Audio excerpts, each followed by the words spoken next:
Friends, ఇవాళ మనం సున్నుండలు చేసుకుంటున్నాం. ఇదండి, ఇది పొట్టున్న మినప్పప్పు ఇలాగా దోరగా వేసుకోవాలి. ఇది గోల్డెన్ కలర్లో వచ్చేదాకా వేసుకోవాలి. ఇలా స్మెల్ తెలిసిద్ది మనకి, మంచి స్మెల్ వస్తుందని. అప్పుడే సున్నుండలు కూడా చాలా టేస్టీగా ఉంటాయి. నేను కేజీన్నర తీసుకున్నాను. కేజీన్నర బెల్లం పడుతుంది. తీపి ఎక్కువ తినే వాళ్ళకైతే కేజీన్నర బెల్లం పడుతుంది. నెయ్యి ఒక 1/4 కిలో దాకా నెయ్యి పడుతుంది.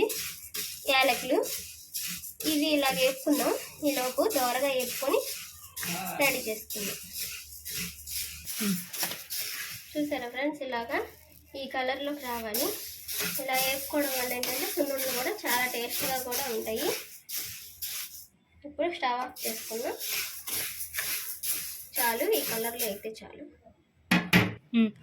ఇప్పుడు వేపుకునేవి ఇలా గ్రైండర్ పట్టుకోవాలి.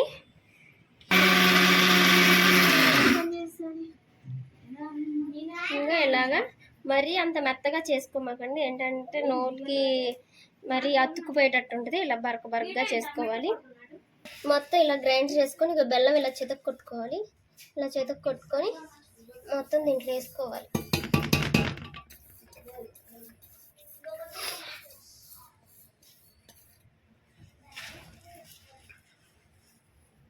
ఇలా కలుపుకోవాలి. బెల్లము పిండి, దీంట్లో జీడిపప్పులు, నెయ్యి వేసుకొని ఇలా చుట్టుకోవాలి. సున్నుండలు రెడీ అయిపోయినాయి. ఇలా చేసుకోండి ఫ్రెండ్స్. ఇవి నడుముకి చాలా బలం. నెయ్యి కూడా చాలా పడుతుంది. నెయ్యి వేస్తేనే టేస్టీగా ఉంటాయి. బాయ్ ఫ్రెండ్స్, మరొక వీడియోలో కలుసుకుందాం.